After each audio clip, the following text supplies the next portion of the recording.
Melbourne AA Steps Weekend 2015. This is Di talking about Step 4. Hi everyone, I'm Di, I'm an alcoholic. Hi Di. Yeah, and it's awesome to be here this afternoon, and I thank you for being here for me so that I can be part of this wonderful fellowship, of carrying a message that there is a solution. And, to be living in the solution, I've first got to be living in the problem, and I had no idea, what was wrong with me. These lights are really blinding and I can't see any of you, which is probably a good thing, but and I do feel quite nervous, so I'll do the best I can. And I'm just an alcoholic who's here to share experience, strength and hope of how the fourth step has changed my life, and it has. Look, I picked up a drink when I was 14, 15, and I ran with it, and I loved the effect that alcohol produced in me. And when I drank, it lit me up like a Christmas tree, and it enabled me to do things and say things and be a person that I could not be. And so my relationship with alcohol was very unhealthy from the very start. And, I needed the effect that alcohol produced in me. So, for a long, long time in my life, I drank, and, I lived a life that was it was crazy, to be quite honest. I was going to say fairly normal, but that's not true, at all. I'm the type of alcoholic that got here with a problem with alcohol, and I had a really big problem with the way I was drinking, and AA offered me a solution on getting sober, and I got physically sober. I came to my first meeting on the 23rd of January 2006. I'm 9.5 years sober, and AA helped me to stop drinking. And in my first 12, 13 months of being sober, I did many, many meetings. I did what I was told to do, go home, get rid of all the alcohol, don't have any alcohol in your home, don't go near the old environment, don't do a lot of things, and attend many meetings, and that's exactly what I did. But for me, that wasn't enough. I needed to do more. Just putting down the alcohol, my solution left. My solution to life left, and I was left with me.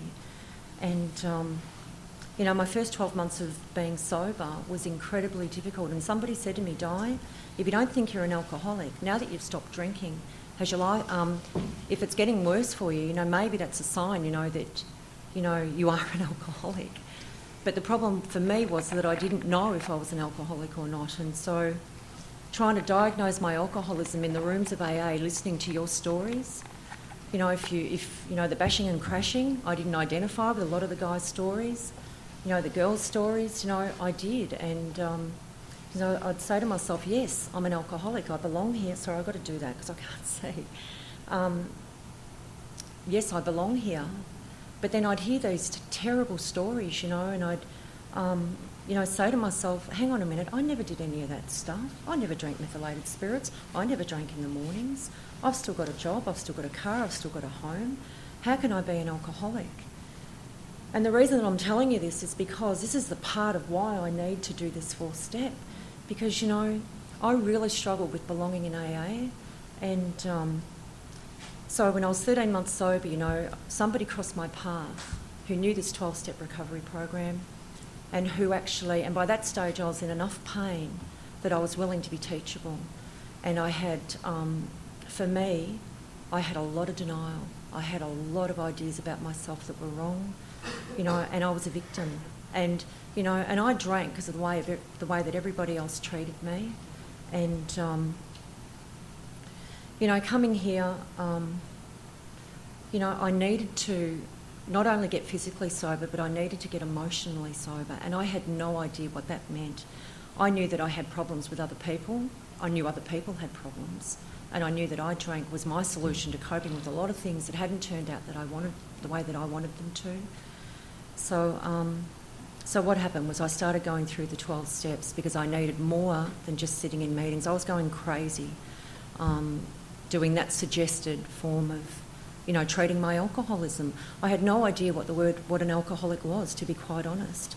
And as I said, I was trying to diagnose my alcoholism, based on identification with people sharing from the floor, and that wasn't enough for me. And so I started this process of going through the 12 steps. And the first step, I was able to really get honest about if I belonged in AA or not, if I was an alcoholic. And it was hard for me to admit complete defeat. I was able to admit that I had a problem with alcohol and that alcohol had taken over my life to a degree. I was obsessed with it completely. But it says in the big book that we needed to fully concede to our innermost selves that we were alcoholics. This is the first step in recovery. And once, I got to that point of going through the work and getting really, really honest if I suffered from this allergy to alcohol, which sets us apart from the average temperate drinker, I was then able to be given the truth about myself enough to know and understand in here that I belonged here. And if that is the case, what am I going to do about it? I'm going to follow the advice of my sponsor, who was saying, okay, let's move through the work, And I was able to admit that I needed to be restored to sanity in regard to the way that I drank, but that was about as deep as my understanding about my insanity lied. And, and in the big book, it talks about, that, all of the stuff about which is underneath my drinking. Now that I'm physically sober, what's the problem? I've put the alcohol down, and I went on this, this journey of thinking, thank God it was the alcohol, I've put it down. Fantastic, and I was on this high in AA, that I found the solution. It was that bloody alcohol. And, for me, there was a lot more wrong with me than just the way that I drank. And I was having awful trouble. All of that stuff that it talks about, I was having trouble with my personal relationships. I couldn't control my emotional nature. I couldn't speak to any members of my family. My first Christmas, I was 11 months sober. I was a mess. I was so terrified that Christmas day of going to my family, to the family lunch and dinners that were on, because there was going to be alcohol everywhere, first point. But there was people there that I was not at peace with. My relationships were a mess, and that was with my mum, my sisters. I had that much resentment, that much jealousy, that much, look what I'm doing. I'm in AA. Like, I'm doing all this wonderful work, but I couldn't be in relationship with other people, and I had no ability to be able to work through that stuff. All I knew was that they'd done me wrong, and that my anger, my resentments, everything about them was justified. And here I was, the one that put down the alcohol, the only one in my family that had ever come into recovery. And what that did for me was it just created a whole new set of pain and suffering. And I got to 13 months sober, and I was ready to either walk away from AA or kill myself. And somebody crossed my path, and, she's here today, Jetta, and I tell you what, I'm so grateful, that I was shown how to be free. And I was shown how to be free, and I was willing to go to any lengths. And to do that, it was to follow the 12 steps. And so by that stage, I had no trouble identifying, with all of that madness inside of me. And, which took me to my third step, and she lives in another state, and she said to me, I got to the point of saying the third step, and, she suggested to me that I go to this meeting down in Melbourne Big Book Study, and there was a group of members down there who did step work, and to ask them if they'd say this third step prayer with me. And I went there on this Wednesday night, not knowing any of them that well, terrified. But I was willing to go to any lengths because I wanted to have victory over my alcoholism. And my alcoholism now meant a lot more than just getting physically sober. I was discovering, especially from my first step, that I'm an alcoholic and I belong here, but I had all this other stuff going on inside of me, and I had no ability to overcome it, to master it, to be able to be at peace with myself, let alone with my family. And so at that meeting, I got on my knees with about 12 members and I took my third step. And I remember the feelings I had that night. I remember it so clearly. And it says in the big book, next we launched out on a course of vigorous action. And I can remember at the time there was a fellow out from America called Dan Sherman, and there was a retreat up in Bendigo or Ballarat. And I was going to that retreat because I was connected to this sponsor now, and people who were doing step work were going up there, and I was just about to start my first column of my fourth step, and I was in this motel room in Wagga Wagga, and I had the stationery, which I sat at this desk in my room on my own, And I was instructed, start writing a list of every person in your life that has ever annoyed you, disappointed you, that you've got, that you're angry at, that you're resentful at. And I can tell you what, my pen just had a power of its own, and I thought it was wonderful. And I was off and running, and that really excited me, and it got me really, really enthusiastic about this fourth step. And my list just, and she said to me, just keep writing until you'll know when it's done. And I wrote all of these names, and I went right back through my life, back to my childhood, and one of my resentments was my my third year kindergarten teacher. When we sang Ring a Ring a Rosie, my undies fell down because Mum had done them up with a bobby pin. But that had been with me for 43 years. They laughed at me and I was embarrassed. You know what I mean? And anyway, and then in my second column, I got to write why I was upset with them. And I had a lot of stuff inside of me. And this fourth step was a tool to start. I describe it to others. It's like carrying a big double truck behind you of the wreckage of the past. And I had a lot of stuff inside of me, and I had no idea that was related to the way that I drank. And so this process of doing this fourth step for me was about getting all of this stuff outside of me and getting it down onto paper. And there's a process to go through, with your fourth step. And by the time, I got to my fourth column, I was starting to see stuff about myself through the eyes of others that I'd never been able to see before. I started to be shown so much truth about myself, and I started to be shown all of these fears as well when I got into my fear inventory. So, this fourth step was about untangling the mess inside of me. I ran my life on self-will for over 30 years and had no idea.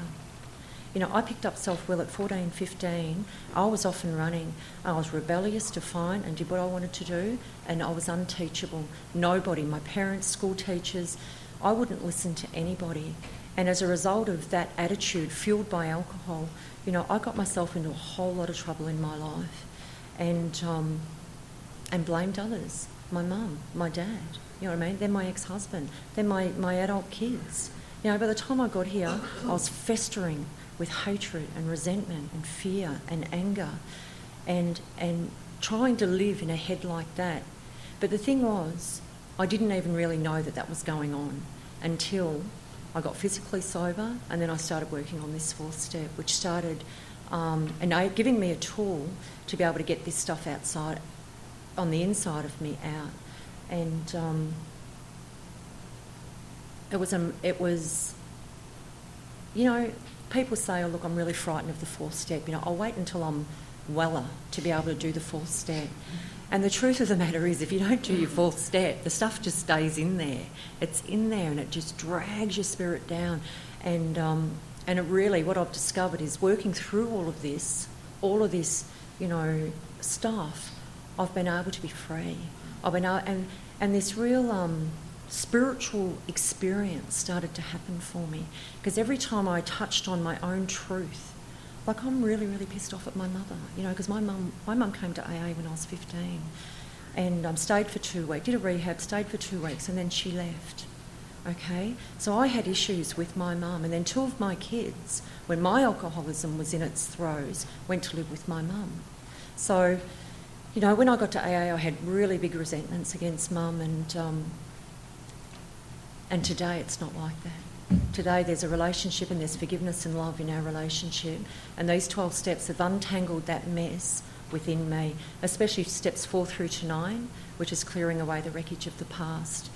And I'm just so grateful, that I got to AA. My drinking got bad enough that I had to do something about the problem, and in coming into AA with a problem with alcohol, I was forced to get sober. If I had continued to drink the way that I had, I don't believe that I'd be here. I addressed the problem with alcohol. What's the problem? I wasn't coping with living at all sober, just doing meetings. It was by any means nowhere near enough for me. And, as a result of going through this work, and I've gone through this work, quite a few times, and I have an ego, and I have self-will, and I'm still an alcoholic, thank you, and I'm still have a mind, that produces a lot of fear, and I can easily get disturbed when I don't get my own way with others. Things don't work out the way that I want them to.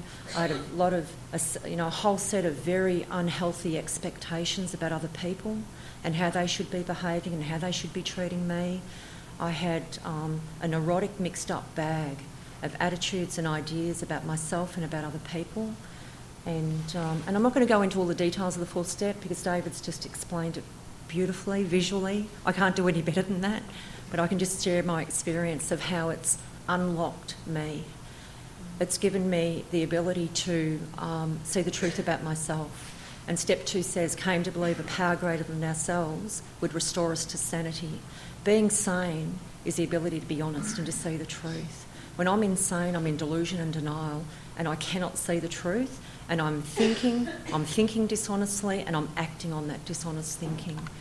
And I live in steps 10, 11 and 12 at the moment. I'm about to go back through the steps again, and I go back through the steps because I need to go back to step 1 each year. I need to have that experience with that powerlessness again. I need to, because, I've got an ego that rebuilds, and there's I think it was Bill Wilson's psychiatrist, Dr. Harry Tebow, and he says, it doesn't matter how long you've been sober, the ego rebuilds. And my ego does, and I forget that I'm an alcoholic, and I forget that I'm powerless, not only over alcohol, but over my alcoholic mind. My wanting to play God, my wanting to run the show, my wanting to, control the lives of others, me wanting to decide there and then what's best for you and making sure that you do it. And, that's really hard, when you're a mum, when you're a daughter, when you're an auntie, when you're a colleague, like my disease of alcoholism has played out in so many areas of my life, and I was totally deluded that there was a problem with me. And it's like that peeling of the onion. I'm sure a lot of you have heard the onion analogy, and the hard, crusty outside edge comes off, which is the alcohol, and I got, the alcohol was taken away, so what's the problem? And then I'm in so much pain in AA that I've got to start looking deeper within.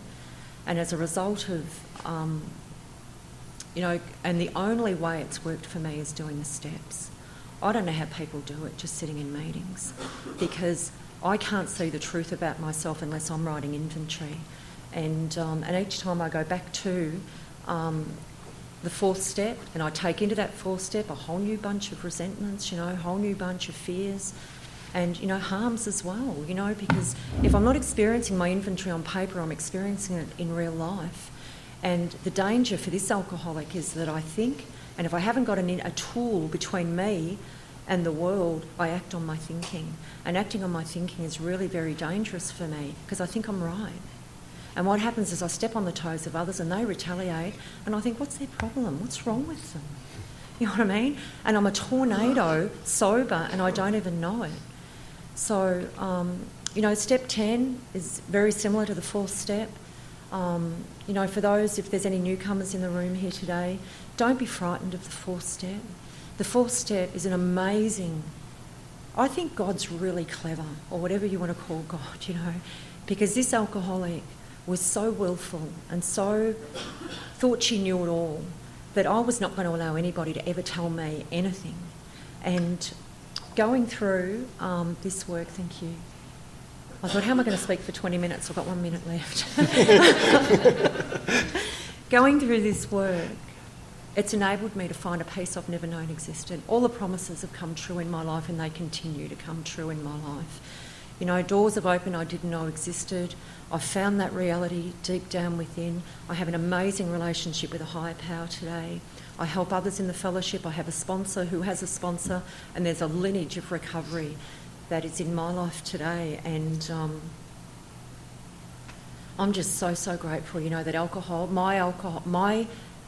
the alcohol that I drank got so bad that I was forced to do something about the problem. And in doing something about the problem, I came through the doors of AA, and you've shown me a way of life that I didn't know existed.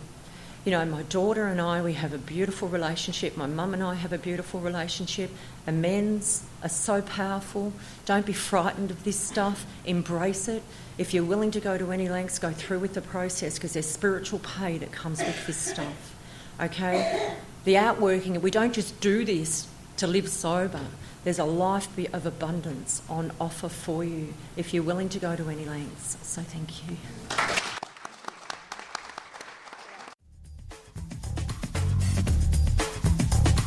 Information about the annual Melbourne AA Steps Weekend is available from www.stepsweekend.aagroup.org.au.